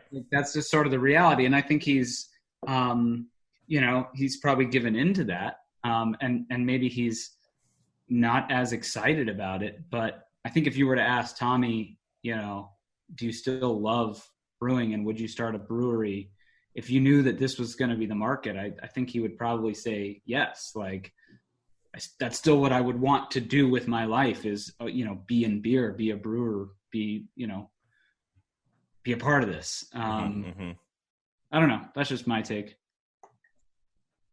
Yeah. I think you're right. I mean, I think we're probably all right to some degree. I think that it's all of it, a little bit. Man, you really did send us off on a tangent, Alexi. We were talking about Shelton Brothers. Just returning the favor from when you came on my podcast. Bring it all the way yeah. back for the close here. Right? Exactly. Why don't we take a little bit of a break now that Josh has just gotten back? And what are you drinking? Just straight vodka now? Is that what's in that glass now, Josh? Gin. Okay, cool. That's craft seltzer. Yeah, there. I mean, if you don't think I knew that, Chris, I know what he drinks. I know what Josh drinks. Let's take a minute. I drink a ton of seltzer. Yeah, I do not. Well, I drink seltzer, but not with alcohol in it. Do you drink alcoholic seltzer, Chris? Yeah. Oh, yeah. Yeah. But what's your favorite? I really like the Truly lemonades. Some people don't like them because they taste too sweet. But I think those are good. I've tried a lot of the like regular, you know, White Claw types, and they're just kind of not great. But yeah, like I would say during the summer, you know, out on the boat or whatever, like out on the beach, sometimes those just hit the spot. You know, you need something cold and refreshing, and you don't want to be all weighed down. It's almost like pizza. You know, there's certain pizzas for different moods and experiences. You don't want like a super heavy pizza if you're going to be going out. You want maybe just a nice light thin crust pizza. And yeah, there's a time and a place for every beverage, and every pizza for that matter. Okay, there you go. Does anybody else, before we go on break, does anyone else consistently or even occasionally drink hard seltzers? I don't. I'm a big fan actually of the Spindrift with a shot of gin in it. So that's just there you go. You just hard seltzer, and it's very cold and refreshing. That's a warm weather thing for sure.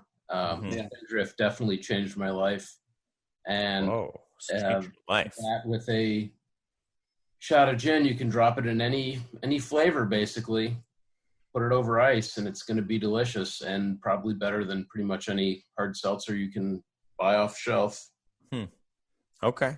Interesting. I don't know if I've had a hard seltzer. Maybe I've had a sip or two since the time you and I had a whole bunch of them, Josh. So. Oh, that was fun. Yeah. That was a long time ago. Soda, man. I mean, it's just a year right. So what? Brilliant concept. Yeah. Oh, yeah. I mean, it's just vodka soda in a can, right? Called hard seltzer, and some flavors, and it's blew the doors off of everything. All right, we've talked about that plenty. Let's take a break for a couple minutes, and then we'll come back. Thanks, guys. So, welcome back to the Beer Temple Insiders Roundtable. I am Chris Quinn, and I am joined by my guests, Alexi Front, Chris Furnari, and Josh Noel, who is tired and wants to go home. Or wants to go live off. You are home. All I have to do is just walk out that door. In not a beer clean glass. Not exceptionally beer clean. Yeah, it's pretty good. I've got my classic lambic glass here with some Driefontein in honor of Shelton Brothers. So I'll pour a little bit out for them, and cheers to them. So, Chris, I think that's the beer sharing aspect of doing this live. I will say that. Yeah. It was better. It's better live. I mean, for us anyway. I bet you people like to see how we're all just kind of sitting here as we're talking, but I think people do enjoy the video aspect of it. Maybe I'll have to keep that going. But so, Chris, you brought something to my attention, which I did not even know about. Could you kind of tee off this last topic? Yeah. So, worlds collide for me. Cannabis firm buying a brewery, which, I think. Oh, so yeah. Say what happened. Say yeah. So a Canadian cannabis company called Afria, publicly traded on the Nasdaq, as many Canadian LPs are, purchased Atlanta's Sweetwater Brewing for the deal's valued at $300 million. So $250 million in cash, $50 million in Afria stock. And I guess there's an earnout. So, Sweetwater shareholders can earn up to another $66 million if they hit certain targets. So a pretty sweet Huge deal. Yeah, pretty big deal.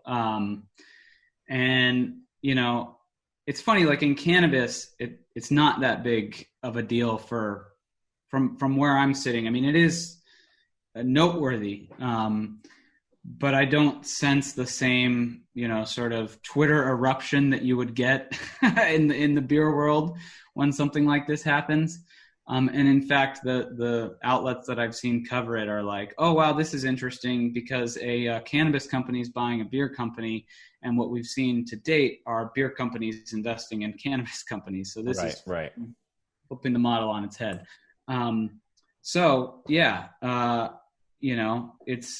It's fascinating. Basically, Canadian companies that are publicly traded on an American stock exchange that legally can't own cannabis assets in the U.S. So that prevents them from buying a U.S. Multi-state operator or anything else. In your guys' neck of the woods, that would be like a Cresco, for instance, Cresco Labs. And so those companies, they go to the Canadian exchanges to be traded. Everybody's waiting for federal legalization. Obviously, on election night, we had 4 states go. Arizona, New Jersey, Montana, and South Dakota just went for adult use cannabis. So 15 legal states now. 36 medical states with the addition of Mississippi. South Dakota also went medical as well. You heard about the blue wave. It's the green wave. Cannabis is happening. I think it's a pretty interesting deal for Sweetwater because, what I understand is Afria is setting itself up to be a consumer packaged goods company, and cannabis happens to be one of those consumer packaged goods. So first and foremost, they're buying Sweetwater to be in the beer business, it sounds like. And it's sort of a hedge, right? I don't want to get too deep in the weeds, but No, go for it. This is interesting. So Canopy Growth, which is, Afria says it's number 1 in Canada. Canopy says it's the largest. But Afria is profitable and Canopy is not. Canopy is backed by Constellation Brands. Okay, so that's the one, the Constellation. Got it. Yep. Okay. And obviously, for the listeners that might not be familiar, Constellation owns, Corona and Pacifico, and they at one point owned Ballast Point. Made a ton on that one. Yep. So they're in pretty deep into Canopy, like $3 billion or something like that. Canopy has a deal with a New York company called Acreage. So the deal basically states that when laws loosen in the U.S. federally, Canopy has the right to acquire Acreage. But it hinges on something happening at the federal level. That doesn't necessarily mean federal legalization. That could be Safe Banking Act, which would allow cannabis companies to work with banks. Right. Just something that loosens it. You look at that deal and you have effectively Constellation, a Constellation-backed company saying, we're going to own a U.S. cannabis firm once it becomes legal. What Afria is doing is saying, we want to be in the U.S. cannabis space, and we're going to do it through an alcohol company. And in the meantime, we're just going to, make it part of our balance sheet. It's a profitable company. It's a profitable business.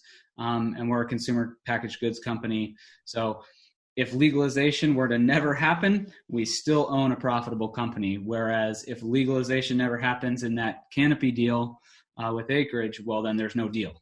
And Canopy is not in the U.S. market. You can still make CBD drinks.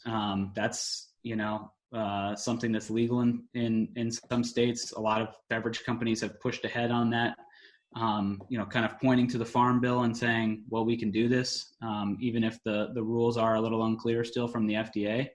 But they're getting clearer. So I think CBD will be the first step. They'll be able to make CBD drinks, and maybe you'll see some Sweetwater CBD drinks or something. And then they can bring the Sweetwater brand, which is, 420 branded and all that. They can bring it to Canada. And they get production capabilities. They get not only Atlanta, but many people forget that Sweetwater actually bought old Pyramid brewing equipment out in California years ago. Oh, I didn't know that. Yeah, or I'd forgotten or whatever. Wow. They got equipment just sitting in a warehouse out there. And it's like capable of making 400,000 barrels of product. Okay. So if they wanted to start pumping out, cannabis drinks, they could fire that thing up and start making cannabis drinks and selling them across California under some, subsidiary or whatever, because now they own the equipment. So a lot of options on the table, I think, for a FRIA, pretty rich deal, but at the same time, maybe huge not. Deal. I mean, I'm surprised that they paid so much for them. It sounds like the pricing for buying breweries was going down. I mean, you mentioned Constellation. I mean, have you gotten any more clarity into what you think Ballast Point likely sold for, Chris? Oh, you mean Ballast Point sold back to or whatever? Yeah, to crooks and convicts. Yeah. I mean, God, what a! I feel so bad for Ballast Point and any Ballast Point employees who are listening who we snicker with. It's hard not to, but yes. I think feel worse for crooks. Probably a better question for Josh. I mean, I thought it was like, didn't you report something on it? Like it was like 150 million or something like that, or 100 million? Way less than that. Yeah. I had triangulated a figure at one point. I can't remember what it is off the top of my head, but it was closer to like 30 million. Okay. Oh, that low? Wow. You know what? Actually, somebody did report it recently, because I think it was in filing, wasn't it? I don't remember ever seeing that it was in a filing, but that would be interesting to know if it was, but I never saw it. I was checking the filings for a while and then sort of stopped, to be honest. Looks like Chris is on it. Yeah. Is the idea that they'll run the cannabis business through Sweetwater to some degree, Chris, do you think? Or is that only if at once, the big cannabis drink experiment begins, which obviously Lagunitas has already dipped their toe into? They would run it through, they would do it in that way, or in some broader way would they run the cannabis business through Sweetwater in the U.S.? So I think a lot of it is like very speculative at this point, which is important to know. We don't know what's going to happen with federal legalization. We don't know, how these products are going to be sold. Right now, obviously, cannabis products need to be sold through the dispensary channel. But it's quite possible, and AFRIA seems to believe that cannabis drinks are going to be sold through mainstream retail outlets in the future. What that looks like, whether it's like some kind of low dose product and they have some kind of threshold for what can be sold where, I don't know. I mean, you can go to CVS and buy over the counter drugs, right? But you got to have a prescription to get another type of drug. So there could be some kind of structure like that where you can go to a liquor store and you can buy a low dose product. But if you want these, 100 milligram dose beverages, you got to go to the dispensary or whatever. So I wonder if then the long-term play that they're envisioning is Sweetwater cannabis beer rather than Sweetwater IPA. You know what I mean? Like if we're talking for the brand you're saying from now. I think it's both. I think they intend on bringing their existing brands into the U.S. And then I think it's quite possible they do see value in the Sweetwater brand, from what I'm told. They think that the products that they have, I mean, they have some seltzer product like hydro seltzer or something like that. I mean, all of their terpene cider, yeah, cannabis seltzer, yeah. So I think that they do see some value in potentially leveraging the brand identities that Sweetwater has created for a cannabis play. But even if that never happens, they still own a brewery that grew production like 7% last year. Right. And is one of the few that's like still going and growing. And I mean, we have a Sweetwater rep in Chicago. How many out of state breweries have reps in Chicago right now? Not many. Sweetwater has one. Is Sweetwater doing anything here? I was surprised to see that they're growing. They have a rep. I mean, and they've had a rep for years and years. So I don't know. They do decent. I don't think they do that great. I think their rep, the fact that they have a rep, probably puts them above, other breweries of their ilk. I mean, they would die in this market without a rep and on Lagunitas' home turf, though. Yeah. And they have the terpene beers and stuff like that, which people do kind of enjoy and actually do pretty well on draft when draft is allowed, because the entire place smells like weed when you pour a beer, and people are like, it's like the best way to sell popcorn is just to make popcorn because the smell sells itself. That beer smells itself because when it comes out of the faucet, people walk in and say, who is smoking weed right now? Because it's crazy. It is crazy, that beer. So they have that. They are so all in on the culture. They did a collab with Cypress Hill. No, with Be Real. With Be Real, right. Who owns a cannabis company? Dr. Green Thumbs. Yeah, that's right, Dr. Green Thumbs. And I ended up chatting with Be Real on Instagram for a couple hours, which was crazy. Because I went as Be Real for Halloween one year, and I was like, dude, this is bizarre. He reached out to me because he saw we tagged him in a post, and he was on that. That guy is on social media. I mean, he is on it. Anyway, I digressed. Well, his guy I need to name drop. No, this was him, dude. I mean, he was. What's that? I don't want to show the number. Oh, I can't. I got Be Real in the cell phone. I think I do too now. I think I took it. Because I talked to him on the phone too. I didn't talk to him, but I was sending him stuff, and he was following up hey, how's it selling? Have you gotten? And this was on Instagram. I don't know. Maybe he's got an Instagram guy, but anyway, he's got. Yeah, that's right. He's got Dr. Green Thumb. Anyway, who would have thought that? I mean, especially after. So how can Ballast Point sell for, let's say it was $75 million. Let's say it was $175 million, Josh, right? Years after being bought for $1 billion, how can Sweetwater be bought for, you said 300, 350, Chris? 300 million, I think he said. Yeah, that's Sweetwater did incredibly well. I think they strike me as a brewery that was long positioned for this day. They were never going to get 300 million from AB or Miller, or I don't even need to say Constellation anymore. Hold on. Just want to interrupt you. Please. Breaking news. No. We have news. Yeah, breaking as of July. I found the number. You were right. It's they ended up selling for 41 million back to Kings and Common. Were you seeing that sourced?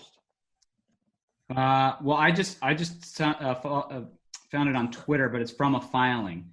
That is insane. That is so sad. That is so sad. So think about that.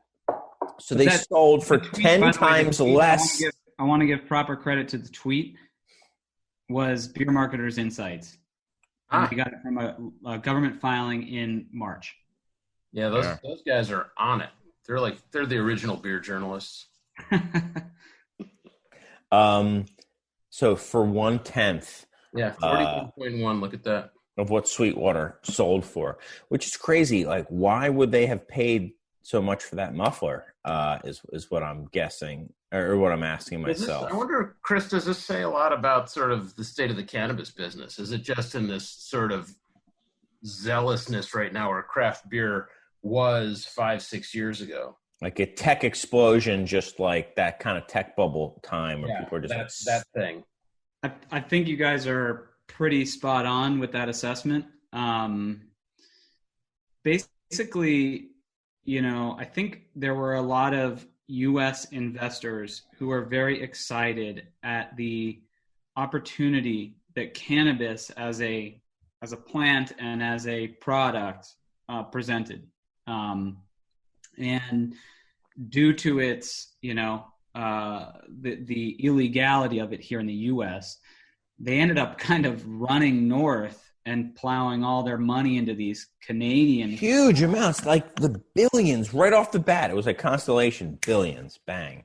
And it's turning out that was not the smartest move for a few reasons. One, so you can go and look at all this stuff, but most of these cannabis companies in Canada have actually, kind of gone through this same process that we kind of saw happen in craft beer, where everyone built all this capacity, and then they were like, what are we going to do with it all now that craft beer has slowed?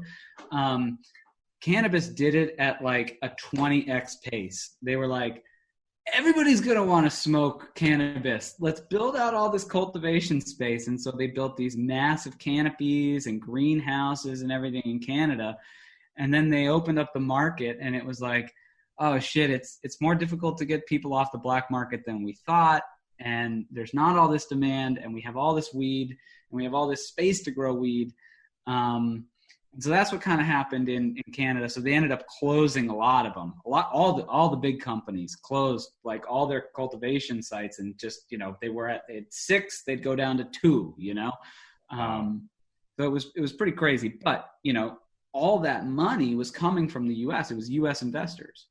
They would have put it into the U.S. if it were legal. If we could have gotten federal legalization passed a couple of years ago, all that money would have stayed here in the U.S. So that's a problem. How can Constellation afford to just literally take billions of dollars and flush it down the toilet? They just write it down, they just write it down every quarter. I mean, when is crooks and convicts going to buy Constellation for $1?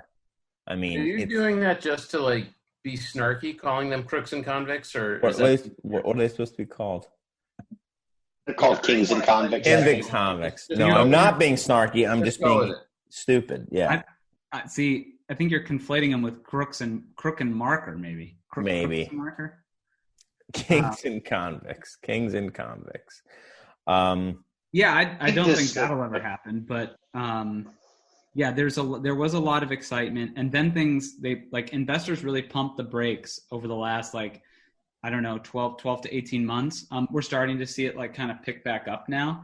The vape thing was a real big deal in cannabis. Investors got the vape thing, when it was hurting people's lungs or something. Yeah, the whole vape crisis thing, midway end of last year, that really broke out. Turns out that most of that was coming from the illicit market. But yeah, it anything can spook an investor in cannabis. The other challenge for cannabis companies is that they just don't have access to traditional financing. So, right. Where a craft brewery would just go walk down to their local bank and, get an SBA loan and do all these things to make their dream come true. Cannabis companies can't do that. They have to rely on the private sector because there are very few, if any, banking opportunities available to them. Some credit unions have lent to cannabis companies, ones that have a little bit higher risk tolerance. But in general, these banks don't want to lose their whatever the FDIC, standing or whatever it is. And that's where we're at. So until we get banking reform passed in the cannabis space, we won't see, that money, start to pick back up, that investment start to pick back up. Is anyone fighting for that? What's that? Is anyone fighting for that, lobbying for that? Oh yeah. They're going to pick up. Well, they tried to get safe banking through in some of these COVID packages. Oh, really? Oh yeah. Oh yeah. Like Smart. I gotta hand it to like the Republicans, up on Capitol Hill there. Like they're not totally full of shit when they talk about some of this stuff about like there being all this fat in these bills. Like, yeah, like the Democrats were definitely trying to push through like cannabis reform in a COVID package. Like, what was that doing in there? And I get their arguments. The cannabis firms, they need relief too, I guess. But at the same time, they were deemed essential everywhere. So, right. That's funny. This is really, I mean, this is a huge win for Sweetwater too, because I think, as we alluded to, that kind of money for that brand was not coming from anywhere. And even if they were going through 7% growth, which, is a good amount of growth, their facility in Atlanta has a capacity for 500,000 barrels. That was what was stated around, I think their expansion was in 2012 or 13, which correlated at the same time that they had like there was a minority stake that was taken in the company, and that correlated with their move into Chicago and into other markets. And I think if you combine 500,000 barrels potential, which they produced, half of which they filled last year, according to that press release that we saw, and then the additional Old Pyramid, which was how much, like 300,000 barrels or something like that. That's what I was told. That it could be 400,000 barrels. That could be wrong. Yeah. So buying a lot of capacity, that's for sure. So between all that equipment. So I imagine there's I hope that this works out for them, because it's a huge investment. Yeah, you end up with a solid investment in America. Worst case scenario, if legalization doesn't pan out in the immediate term. I think Sweetwater are the winners in this, though, if I'm being honest. Oh, heck yeah. 100. I think it's a good deal for both. A couple of points. I'll let you guys, kind of do whatever. But a couple of points I want to make about cannabis drinks in particular, because this deal is very focused on the beverage element of cannabis. In my conversation with Irwin Simon, who's the CEO of Afria, he told me that they're like very bullish on cannabis drinks, THC infused beverages, and that's great. Like, I think I got some here. I've been getting scent samples. How much is what's the amount per can? So a lot of these guys are going for low dose. I think that's the smart way to go. Personally, would be low dose. But like more social. What is a low dose? 5 milligrams. So I would think like 2 milligrams. Yeah. So this one has 2 milligrams of THC, 2 milligrams of Delta 8, and I don't even know what that is. Also THC. So 4 milligrams of THC, is different cannabinoid, and then 4 milligrams of CBD. So 4 milligrams per can. So 4 milligrams of THC. A lot of them have between 2 and 5 milligrams. I would think 2 would be kind of if I was a beverage company, I'd be wanting to hit 2, because I think 2 is more like drinking a beer. Yep. I'd say 2.5 to 5, somewhere in there. And onset times are about 10 to 15 minutes. Now, here's the thing. They're very bullish on the growth of this segment. Why? Because they think that mainstream retailers will be carrying it. If that doesn't happen, the reality is that the dispensary channel is just like not set up for beverage right now. Yeah, I can't do it. No. They have like, I don't know, 2,000 or 3,000 square feet in most of these dispensaries. I don't know what the national average is, but they're not large. And a good portion of that, say a couple 100 to 500 square feet of that, maybe more sometimes, is a vault, right? Where they got to lock up and store these products every night. And the cash. You can't, when you walk into a Whole Foods or anything else to pick up your beer, you can pick it up off the shelf. You can look at it. You can touch the can. You can throw it in your shopping cart. When you go into a cannabis dispensary, it's behind a wall. They might display a cardboard package or something, but you can't just pick up these products. Like, they need to be behind a cashier's a case. You need to be behind. More like a jeweler's. It's like a jeweler's case. Yeah, It's what it's more like. So it's really not set up. And the other important thing is that like this right here, this is a vape, right? They sell these cartridges. For the listeners, is bad radio, but they sell these cartridges that as a vape cartridge that is like the size of like a finger. I mean, yeah, like a pinky finger. Yeah, and this would be $60 to $75 at retail. Okay. Like a can of beer, for comparison's sake, or a can of cannabis drinks, this is going to be like $4. Right.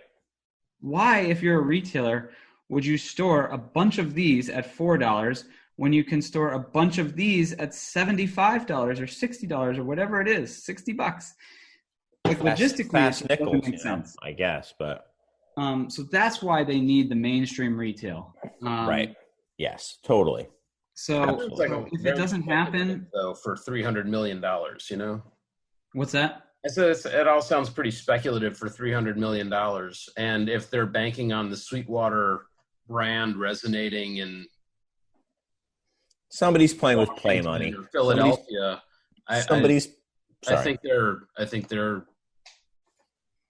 Oh, it's maybe overly hopeful. It's toy money, man. This is investor money. You can tell, like, it reeks of it to me anyway. This is well, 100 this million. is monopoly money. Yeah, 100 million of it, I think, is coming from at the market offering. So the public markets will fund it. Additional lenders are from Sweetwater and Afria are funding 100 million. Might have that partially wrong. Might be 50 million coming from the. So wait, Sweetwater people are buying their own company? Lenders. The relationships that they have with lenders already. Okay. 100 million in debt from existing Afria and Sweetwater lenders. Another 100 million will come from and at the market offering that Afria has. That's I believe existing. And then I think the other, 50 to 100 million will come from, 50 because it's cash, will come from cash on hand potentially. The other thing with the deals that makes this unique in cannabis, at least, is that $250 million in cash right now in the cannabis M&A space is like you don't see that. All the deals getting done, like it's crazy deal making in cannabis. They're almost always all stock transactions. Almost always. All paper money. Got it. Yeah, right. So you guys are right. Like it's monopoly money. It's a sweet deal for Sweetwater. Yeah. Oh, totally. All right. I think we should start winding this down before Josh falls asleep on Zoom, which would be good. Josh, is there anything you would like to say in closing? Anything just you want to just mention before we leave? I'm just really thankful that my 5 and 2-year-olds are still not smart enough to realize the degree to which I am emptying out their Halloween candy stash every night after they go to sleep.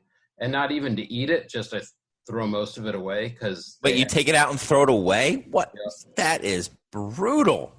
You take your kids' candy and you throw it away. Well, yeah, because every night they get one piece after dinner, and I don't want to be dealing with this for the next 2 months. So every night I take a little bit out, and they get one piece, and a few more days we'll be done with it, and then we can move on. You're a better health parent than I, because my kids, we had to take the bags away because we would just find like handfuls of candy wrappers. Right. That's what I'm trying to avoid. So I'm just thankful that at 5 and 2, they're not quite up to the task of outsmarting me yet, but I know that in like a year or two, they're not going to let you throw it out. Oh, so I'm just going to savor this moment while I have it. I would throw out their candy over their cold dead bodies. I mean, that's, it would like, there's no way I would throw away that candy. That is like it's their most prized possession. They're candy boxes right now. They're candy. I'm telling bags. you, man, though, that like every day, every morning, they're like, I want to look at my candy, and they don't see that I like got rid of 4 or 5 pieces the night before. It doesn't register to them. So there's nothing lost except they're not getting cavities. And what are you? And it's one less thing for me to have to fight with them about. That's really the main thing. Oh, that's funny.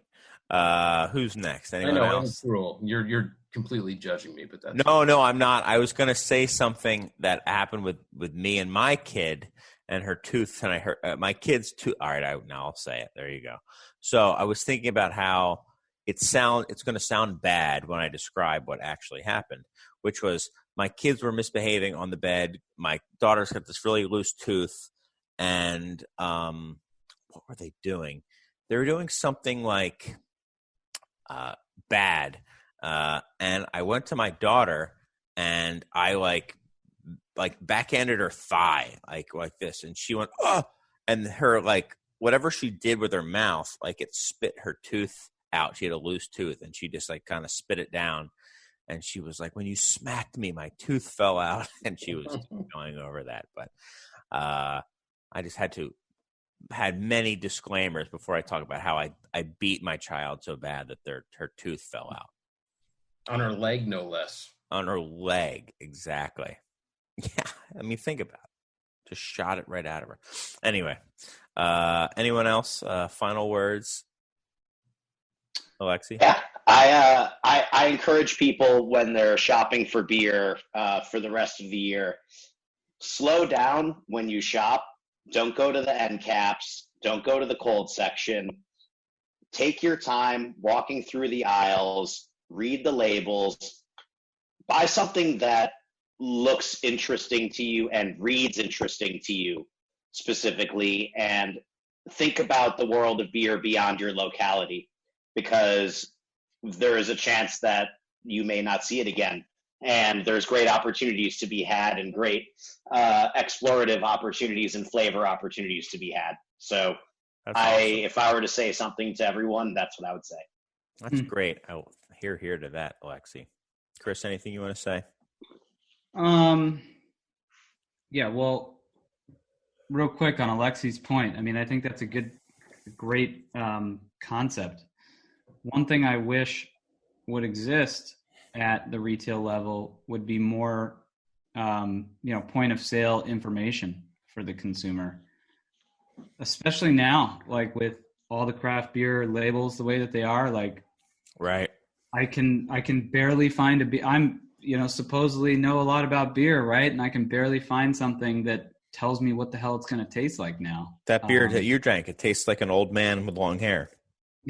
Right. I love the artwork, but please tell me what these hops taste like and tell me what I'm about to experience. So I think that there's a lot of opportunity there to create something. I don't know if there's an app or some kind of initiative or something to create some point. Like a store with knowledgeable people who you can talk to. I don't know where you'd find one of those, but anyway. I mean, I'm lazy. I go down the street. All right. Yeah, no, I'm joking. I can't fly to Chicago and pick up my No, but I hear you. Don't you deliver to Boston now, Chris, on the same day? Oh yeah, same What's day that? to Boston. Yeah, well, we deliver same day to Boston. Amazon Prime it. Yeah, exactly. Well, yeah, no. My final comment would be, I don't want to sound like I'm, so deep into the cannabis world that I've completely left the beer world. I haven't. But I think the beer world saw this deal and said, wow, that's crazy that a cannabis firm bought beer. And I would be lying if I said that I didn't have that like sort of initial moment, like, what the heck is this? And then I took a step back and I said, you know what, like, the lines have been blurring for so long in alcohol, just within alcohol and just within beverage, that it's inevitable that this type of thing was going to happen, that we'd, slowly start moving out. You look at what Molson Coors is doing with their non-alcoholic beverages and the investments that are being made by beer companies into cannabis companies. Molson Coors has one too. Like, all bets are off now. Yeah. We are seeing full-blown consumer packaged goods companies that might have food, they might have beer, they might have cannabis, they might have who knows what they have in the future. So I would say don't be surprised when we start seeing some things that might appear random at first or odd, because I think that's just the way the world is moving. Yeah, I totally agree. For me, I like how you put it earlier, Josh, as you called it, an obituary for Shelton Brothers. I just want to say that I think it's been, it really sucked to see. I wish I could say it was more of a surprise, but a really kind of influential company for me. And I just want to give a last little sip of Driefontein Goose, which I will say, when it's just available to drink, is a wonderful, just like drinking beer. You can drink a whole lot of it, and it goes down pretty easy. So cheers to those guys, and I hope all their beers find a good home, and that we can make them available for people to try, kind of like Alexi was alluding to.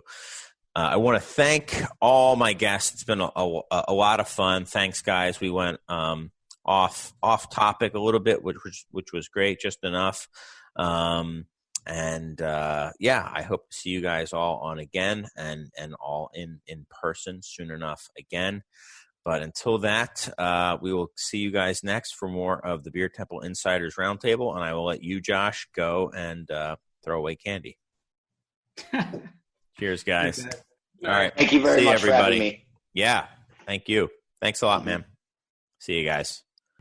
So long. This is what we wanted. Remember, this is what we said. To never be heard, seen from again. Remember, this is what we wanted. Remember, this is what we said. To never be heard, seen from again.